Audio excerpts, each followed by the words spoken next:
In Chongjin, a young teacher named Miran dreamed of something simple, a bowl of pure, white rice. For Miran, rice wasn't just food, it was a symbol of a normal life, a life where hunger didn't shape every day. Her students grew thinner, their eyes dimming with each passing week.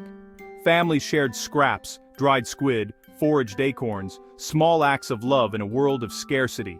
Miran's dreams were policed, but she found hope in forbidden South Korean movies. These films showed her a world of bright lights and full tables, a world where people chose their own paths. She longed for a life where love and laughter weren't secrets. Even in hardship, the human spirit endures. In North Korea, hope is often as small and essential as a single grain of rice. It's a light waiting to burn brighter for all to see. Their stories remind us, even in the hardest places, hope survives. Miran's story is one of millions, each a testament to quiet courage. And sometimes, a bowl of rice is more than just food.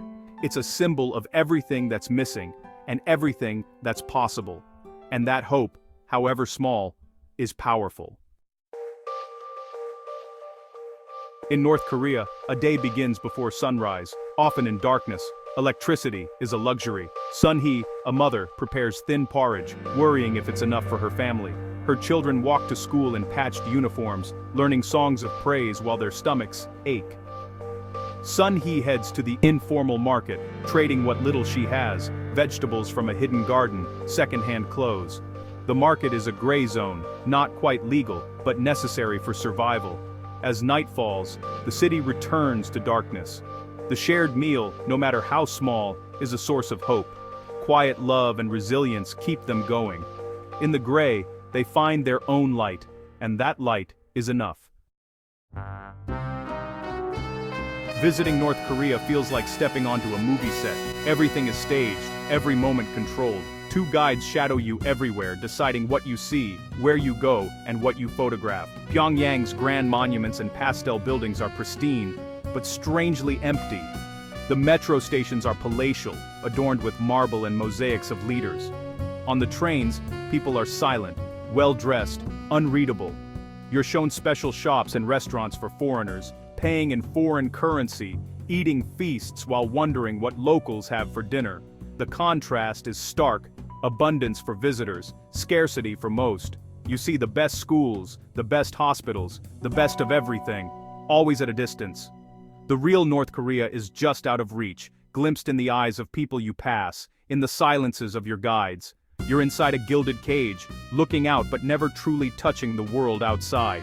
Every experience is curated, every interaction rehearsed. The country you see is a performance, not reality. The bubble is comfortable, fascinating, and deeply unsettling. You leave with more questions than answers. The truth is always just beyond your grasp. The real stories are hidden, but you sense them everywhere. North Korea's reality is layered, what you see and what you're not allowed to see. The performance is flawless, but the cracks are there if you look closely. In the end, you realize the most important things are what you're not shown. The real North Korea is lived quietly, behind the scenes, and you, the tourist, are only ever a spectator. The curtain never truly lifts. North Korea's landscape is dominated by monuments, giant bronze statues, towers, and memorials. The most famous Kim Il-sung and Kim Jong-il on Monsu Hill, arms outstretched toward a promised future. Visitors must bow, lay flowers, and show reverence, a choreographed ritual of loyalty. At the DMZ, the border with South Korea, tension is palpable.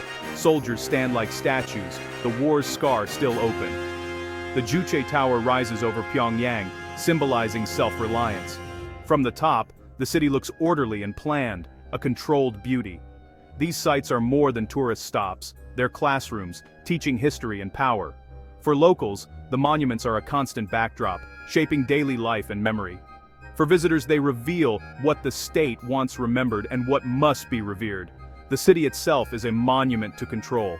Every statue, every tower, is a lesson in loyalty. The story told here is repeated until it becomes the only truth. Monuments shape the world you see, and the world you're not allowed to see.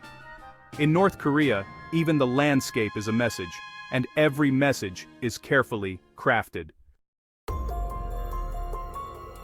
North Korea runs on its own calendar, Juche 114, not 2025, starting from Kim Il-sung's birth. This separates the nation from the world, building a psychological wall.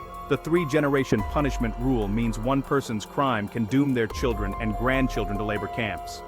Fear is inherited, silencing dissent before it begins. Even hairstyles were once state-approved, personal choices tightly controlled. The individual exists to serve the state. Even your hair is a sign of loyalty. The truth is scarce. Media, radio, and TV are all state-controlled. The internet is closed, with only a handful of approved sites. The government controls nearly all information. People are told their leaders are godlike, their country a paradise, the outside world a threat. Living in this information vacuum shapes reality itself. The world outside becomes a distant myth. In North Korea, even facts are rationed. North Korea is more than headlines and politics. It's home to 26 million people with ordinary hopes and dreams. Young couples meet secretly, sharing stolen moments and whispered words. A small act of rebellion. Their love is a private world, a taste of freedom denied by the state. An old woman tends a hidden garden, growing peppers and lettuce. A quiet protest, a claim to independence. These small acts are testaments to resilience.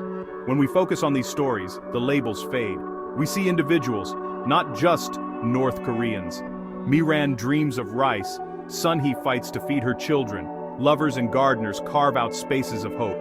Their emotions, love, sorrow, hope, are universal. By understanding their world, we build empathy. We recognize our shared humanity. Their lives are shaped by extraordinary circumstances, but their hearts beat like ours. In every act of care, they resist despair. Their stories bridge the gap between us. In the end, it's not politics that matters, it's people, and their heartbeat endures. North Korea's story is one of extremes, suffering, isolation, and control. But in the darkness, the human spirit shines. People survive with courage and ingenuity, finding ways to love, laugh, and hope. Black markets, secret films, quiet kindness, these are seeds of change. They show that the desire for freedom and connection can't be crushed. The lesson is empathy. It's easy to judge, harder to understand. We must listen, try to see the humanity behind the headlines. Their hopes for their children are the same as ours. The future is uncertain, but hope is resilient. It lives in dreams, gardens, and whispered words. The world must not turn away. Keep learning, keep listening, keep hoping for a day when the walls come down.